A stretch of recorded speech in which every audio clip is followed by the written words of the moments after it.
Aha! I made it! Okay, welcome to the closing beat, everybody. Right on time. See? Perfect. I love it. Hey, happy Friday.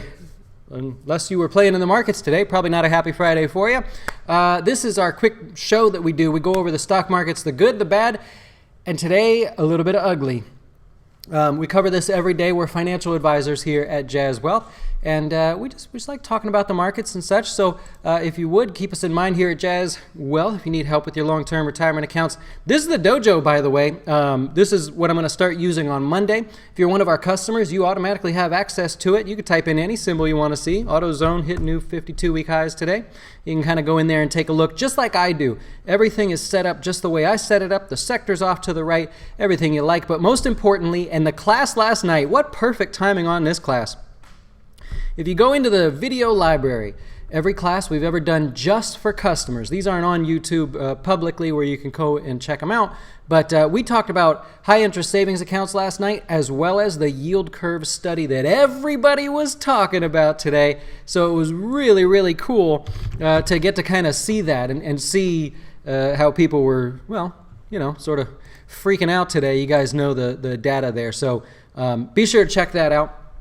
That's all the marketing I have for you today. How'd you do? You have an interesting day there market-wise. If you look at the off to your right there, you've got the Dow lower by 460, and that is on the lows of the day. So sometimes you'll say like, all right, the market's closed down 1.7%, but at one point they were down 3%, and maybe we recovered off those lows. Maybe it's not such a big deal. That we closed near the lows, meaning the selling pressure was such all day that even the tiniest little bounce that tried to happen there was unsuccessful, right? More pressure, more pressure. Look at the S&P 500, that chart off to your right. All that pressure all day long, just a tiny little bounce, and then that pressure down to the downside there. So very, very weak day overall. You got 460 lower on the Dow, S&P 54, NASDAQ 196, and that's a complete 180. Let's just go over to it and start having some fun with the charts here. That's a complete 180 on your charts. I highlighted a few other points where you had a very strong day higher, immediately reversed by a weak day. Not over a couple days, not over like, a half a day or whatever. Like the very next day, whatever happened was reversed. I highlighted the negative ones so you could kind of see. When there is a very strong day that is immediately reversed, we don't go back higher immediately. Now, if this was the middle of the summer, I'd say, okay, there's a good chance we probably just reverse tomorrow and then reverse the next day and so on. But these are wide range days. If you're a technical trader, you look at yesterday and you go, well, that doesn't happen all the time. That's a very strong day. Today doesn't happen all the time. You don't see declines like that. And so that's a very strong day. Those are what you take notice on. If you go all the way over here, see these little tiny blips? This we're not interested in. These little quiet days midsummer where the little flip-flopping just happens, well, that's just low volume. That's people are on vacation. There's less activity over the summer. This you pay attention to. What happened today, very significant in the short term, and just kind of wanted to highlight for you what happened the last couple times just so you get a feel for, okay, if there's some weakness going forward, you totally would understand. That's the S&P 500. I'll go to the DIA. That's the Dow. We know that it's been just a little bit weaker. Very much could be chopping around in a larger range right now. We'll have to see. But today, also erasing everything that it worked for yesterday. That's a complete 180. We would call this on the NASDAQ or the QQQ a bear 180, right? It's just an easy way to remember it. It's a 180 where the bears had control and flipped course. But the NASDAQ was very, very strong, so you can kind of understand. So before we keep going, what happened? What in the world? We had such a good day yesterday. Everybody was like, yay, Fed. They made a great decision again. Overnight, Germany. Wow, if you follow along overnight markets, great. If you don't, Germany, negative data out of Germany. We've all been focused on, well, mostly focused on China. Here we go. Germany, weak. The 10-year Bund, they call it a Bund over there, went negative, right? So that hasn't happened in a while. That sort of negativity from that, their economy and everything, it spilled over overnight. We were weak overnight. We come in today, the 10-year versus the 3-month, the spread between the 3-month and the 10-year inverted. Now, just 2 days ago, I brought up the spread tightening under 10, it was 8 basis points, right? Last night in our class for our customers, we went over that it tightened more. What does it mean? What are the actual results going forward? And today, all that they talk about on TV was, is the economy going into a recession? Is the market going to fall? Yes or no? Everybody's got some stats. You now know. If you're one of our customers, I laid out all the data. Going back to 1961, we showed you exactly what happened when this has happened in the past.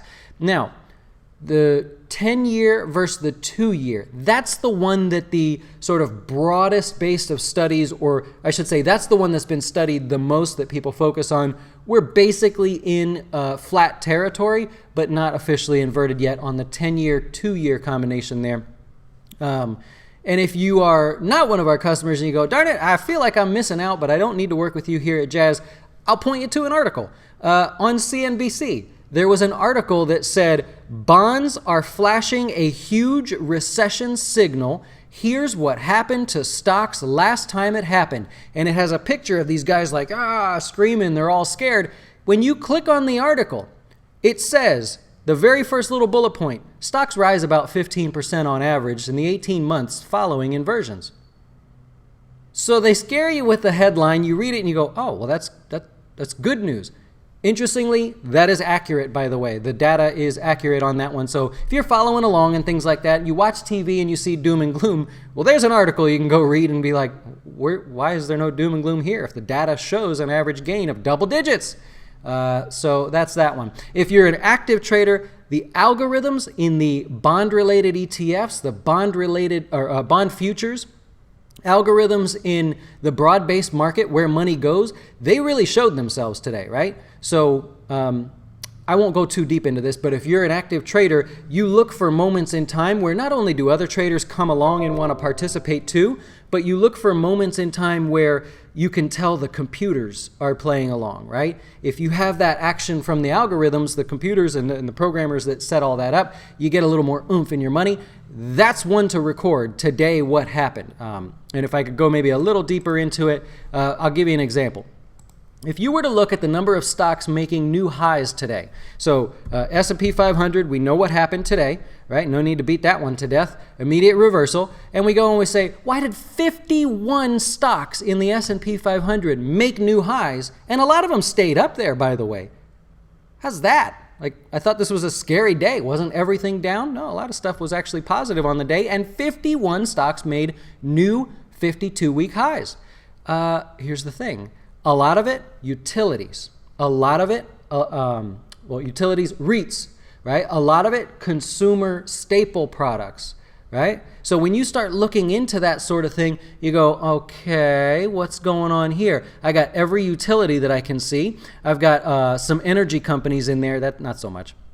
I got Procter & Gamble, 52-week highs today. I got Kimberly-Clark, 52-week highs today. General Mills, a stock we've been talking about since before this breakout. It's a consumer staple stock. 52-week highs today. I got REITs in there, a ton of REITs in there. Everyone's favorite O, symbol O, hit 52-week highs today. Waste management, always seen as, it's weird to think of it this way, but always seen as one that can weather the different economies, right? You're going to have your trash picked up, and they're the behemoths in the industry. So waste management, 52-week highs there. And so you start getting this picture that, hey, all of the action shifted today towards interest rate sensitive things right at the moment, the very moment that rate went inverted, if you follow along on that. So we all know that was the algorithms because humans wouldn't move that fast. We don't really care. We know the data and everything. So now you know that kind of going into the future, if that happens again, it'd be fun to kind of pay attention to. I hope I just didn't ramble for nothing there. Okay, anyways, so let's go forward here. I figure I could just talk forever, man. I wonder if I just talked and I just kept going and going and going, how long until there'd be nobody watching? Like, who doesn't have the stamina to keep up? Okay, utilities, 52-week highs today. Now you know why. If you're looking at the XLU, that's a popular ETF for tracking the broad-based utilities. Well, now you understand. That one hit new highs because all the stocks in there did really, really well. On the downside, do you like discounts on a stock? Do you like when there's a sharp sell-off on a stock or a sector of the market? If so, have I got an ETF for you? KRE. It's the regional banks. Now, I spent all week explaining, well, Wednesday, Thursday, today, explaining why the regional banks have done more poorly, if that's accurate, against the large banks. By now, you know why. If you like these discounts, the KRE very, very severely oversold in the very short term. I know a lot of traders like that. You also like that today was sort of like it felt like the exhaustion move, meaning if you had something to sell, you sold it, right? You know, they say if you smoke them, or if you got them, you smoke them, or I'm not a smoker, I don't know. But it's kind of like if you had shares left, you sold them. You panicked today. Everyone in here that was playing along, it really felt like today was the day they said, forget it, take my shares. And they sold. It's sort of confirmed by the higher volume, which isn't too visible in the background there, but here's the volume for today. Basically that high. Go compare it to everything you see off to the left. You could tell that is above average volume.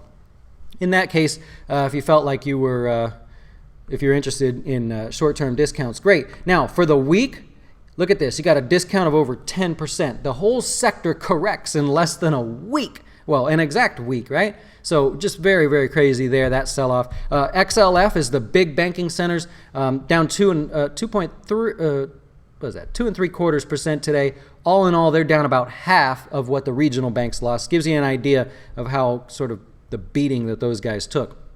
Okay, bonds. I know a lot of you don't really care about bonds. I like talking about them.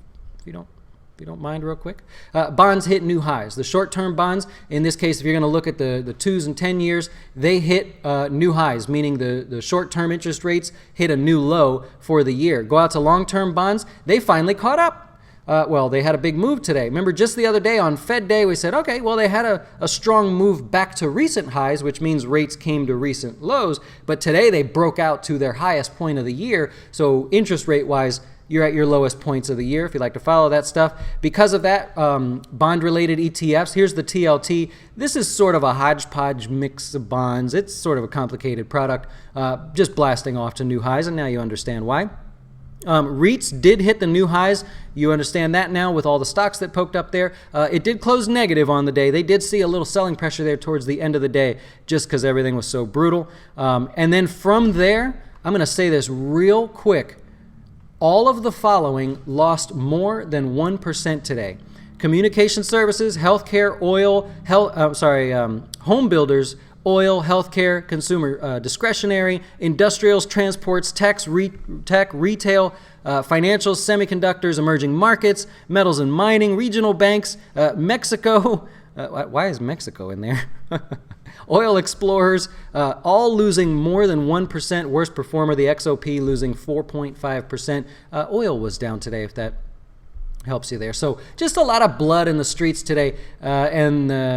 Oops, there you go. And so because of that, we only have a handful of stocks to go over because everybody's focused on the markets today. Nike reported earnings. Had a customer watch our candlesticks class and ask the best question ever. This person's brand new. I'm not sure if you're here, but show yourself if you are. Person said, I don't know much about what you're showing on the screen there. I'd sure like to understand that. And I said, well, we have 3 classes you can go watch right in our thing. Candlesticks 101, 102, 103.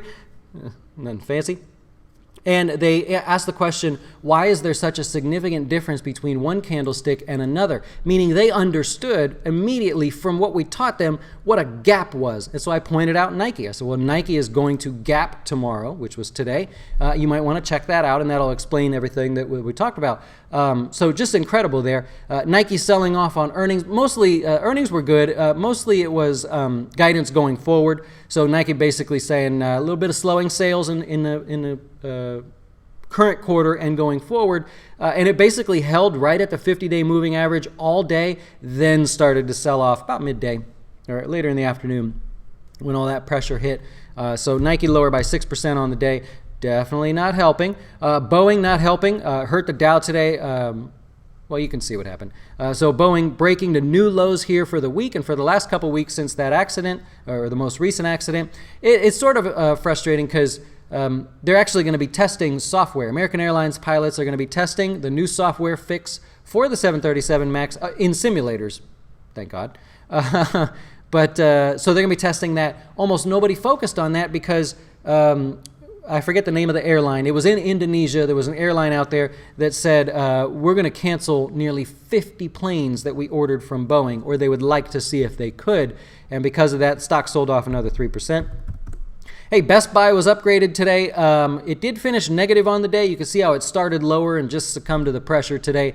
Oppenheimer upgraded them to outperform. They think it's going to be a good performing stock thanks to stronger sales and earnings going forward. They got a positive outlook on that. Tiffany finished positive on the day. 3% gain on the day, all earnings related. Better than expected. Revenue was a little bit light, but they're selling the devil out of those little blue boxes or whatever, and margins very, very good there. On Monday, we got Red Hat reporting earnings. If you're interested in paying attention to that, that's pretty much the only interesting earnings coming out. Also on Monday, we've got Apple's announcement. Already selling off a little bit ahead of that. Apple with the services, you know what they're doing there. We've talked about that already. If you have any questions, I'm happy to help. Oh, here we go with the politics over the weekend, huh? Seeing like this red. Oh boy, here we go. Election season's getting started, right? Jeez. Okay. Yep, covered that. Red Hat reporting earnings, so we're all good there. What do we got here? Yeah, we'll see. Market-wise, not a whole lot of movement. Oh, duh. Never mind. Eric says Apple has big upside now. Historically, it sells off during on the day of the any announcements that they have. We'll see. We'll find out Monday. Yep. You seeing things? Jose, you put your glasses on? It could be buffering. Maybe you have a slow internet connection or something. Yep. Cool.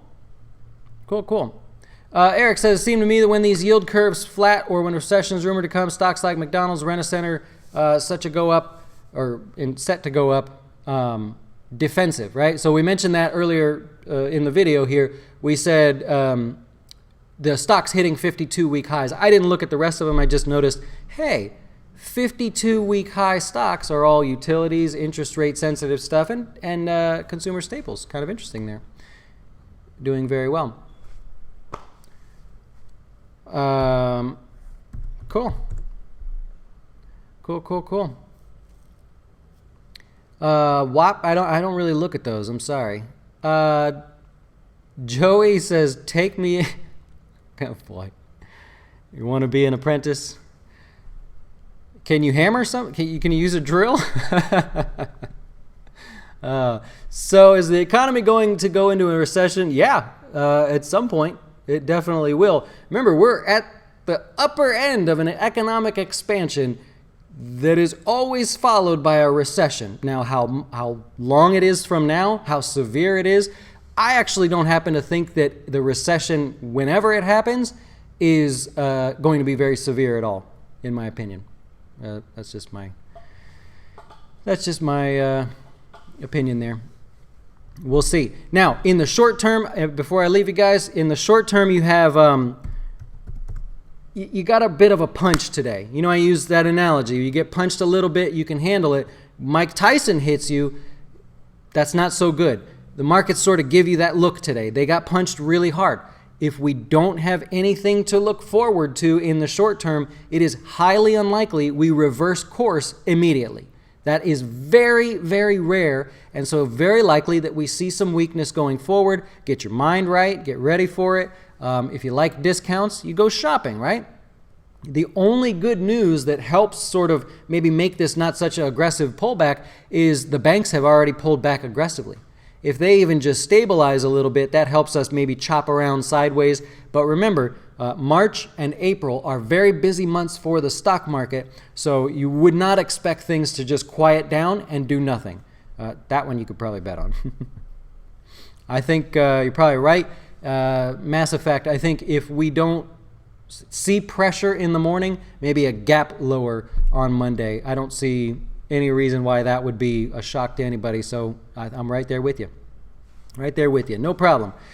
Yeah, thanks, Fabio. He says, great studio. If you want to see the mess that I've been making here lately, I think the video posted today around 1 o'clock. I was building a shelf and I thought, hey, I know, how silly. I'll just film it and see what people think. I hope you enjoy. Anyways, have a great weekend. We'll be back. If you need anything from me, you know where to find me. Hope you'll keep us in mind here at Jazz Wealth. If you need help with your retirement investments, long-term investments, or you just want an advisor that teaches you. You know what I mean? Like, teaches you why things happen. When the markets go up, we're talking about it. When the markets go down, we're talking about it from a data standpoint. Rather than have opinions, teach me, why does it happen? I maintain that you build a better business if you teach your customers along the way. So far, I think people would agree that that's correct, but who knows? We'll keep going forward. Hey, enjoy your weekend, and we'll see you next week. Why should you choose Jazz Wealth as your retirement or long-term investing service? Our portfolios are managed by us, not some faceless mutual fund manager. Our private classes will teach you everything about investing and getting your dough straight. Best of all, our fiduciary standard means your best interest comes before ours.